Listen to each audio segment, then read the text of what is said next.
Volleyball gets two massive statement wins and overtakes Morehead State for first place.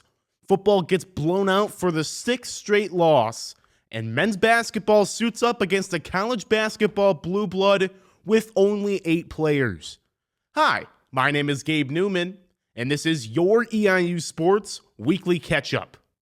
EIU Volleyball hosted Morehead State for a 2-game series at Gardella Family Court last week. The winner would be most likely crowned regular season champions and get to host the OVC tournament. The Panthers, who are perfect at home, continued their dominance at the new arena and swept the series from the Eagles to move into first place in the OVC with 2 games to go. In front of a nearly packed barn with lots of athletes from other teams in attendance as well, Eastern and Morehead State played a back-and-forth first set on Thursday that had everyone nearly on the edge of their seats. The first set contained 18 ties and 12 lead changes before Eastern edged Morehead State 26-24. The Eagles responded by taking a 5-0 lead in set 2, but it looked like they ran out of steam for the rest of the night after their hot start in the second set, and the Panthers stormed back. Eastern outscored Morehead State 25-13 the rest of the way before completely dominating set 3 25-12 to move into a tie for first place. A charged-up crowd was back in their seats and ready to watch Friday's rematch, which would decide who controlled their own destiny towards the title. Morehead State came out with a vengeance and used a 5-0 run late in the first set to pull away. The Eagles closed it out with 3 straight points for a 25-18 set 1 victory. It marked the first time ever that the Panthers had lost the first set at Gardella Family Court, and nobody really knew what to expect from there. It lit a fire underneath the Panthers, who used a 12-3 run to close out set number 2, 25-14, and Eastern kept the foot on the gas by winning sets 3 and 4, 25-15 and 25-21 to take control of the OVC. Destiny Walker finished with a 2-day total of 34 kills to lead the Panthers. Katie Kopchever was right behind her with 28 across both games. Emma Schroeder totaled 10 blocks, many of which were huge momentum boosters for the Panthers. She and Kopchever were named OVC notable performers. And then there's Catalina Roshikes, who absolutely balled out when her team needed her the most. Not only did the senior setter total 84 assists across both games, but she led the team in the digs category in both games, including a season-high 15 digs and 5 blocks in Friday's game.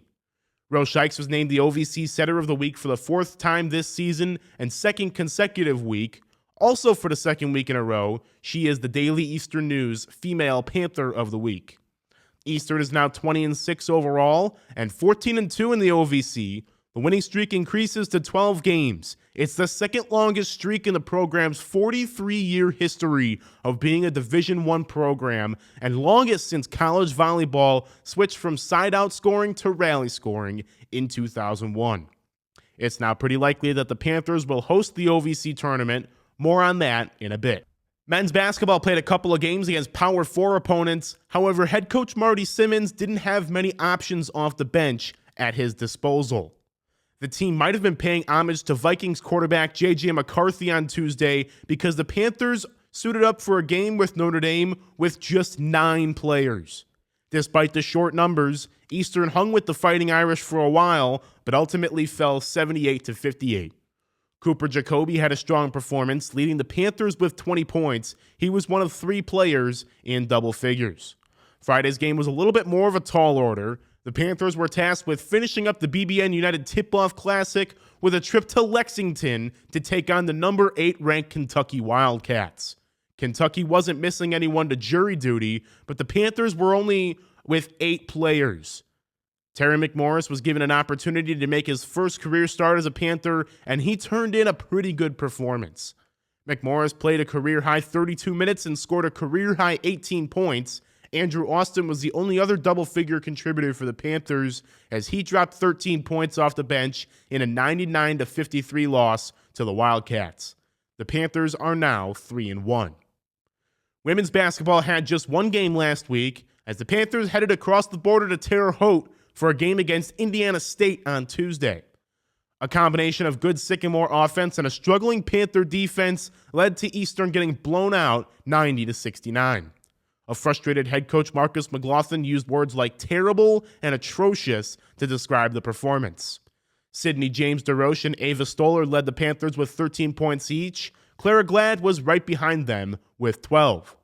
Lilani Ellis started the game but played only 5 minutes before coming out and came out for the second half in street clothes. No word yet has been given as to what the reason behind that was. We do know that Ellis was battling an injury in the preseason and came out of the locker room with a boot on her left foot. The Panthers are still searching for their first win of the season, currently sitting at 0-3. Football traveled to St. Charles, Missouri for the final OVC Big South game of the season, hoping to snap the losing streak ahead of the Alabama game and give themselves some momentum. That didn't happen, though, as the Lions pulled away for a 42-12 victory. Despite the offense taking care of the football and not turning it over, the Panthers never really looked like they got out of second gear and were no match for the Lions late. The Panthers only had 263 yards of offense compared to Lindenwood's 489. Connor Rolfe got the bulk of the pass attempts in this one, throwing 29 times and completing 17 of them for 130 yards and a touchdown to Dearius Smith. Isaiah Huey and Moses Alexander both grabbed interceptions defensively as the Panthers won the turnover battle but lost the game. Eastern is now the losers of 6 straight games going into the Alabama game. They are 3-8 overall and finish OVC Big South play at 2-6. Cross country ran at the NCAA Midwest Regionals last week, ending their season in Stillwater, Oklahoma. Heat and hills posed a lot of challenges for all the runners. The men's team ran an 8K and finished 26th as a team, while the women's team finished 28th in the 6K. Brenda Torres was the fastest runner for the Eastern women. She finished 85th with a time of 22 minutes and 13 and a half seconds.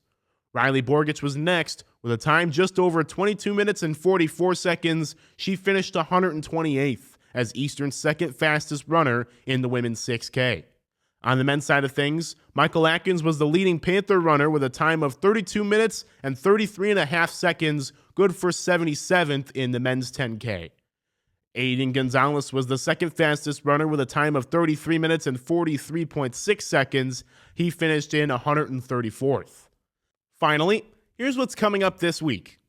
By the time this goes out, volleyball may have already began its Tuesday game against Tennessee Tech.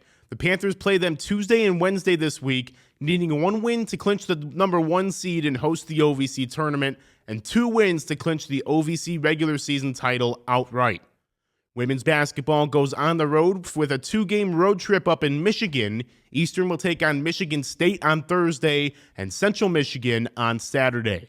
Men's basketball has just 1 game this week as they host Tiffin for a game at Groninger Arena on Wednesday. And finally, football closes out the season on the national stage, looking to knock Alabama out of the college football playoff with the biggest upset in football history. That game is set for a 1 p.m. kickoff in Tuscaloosa.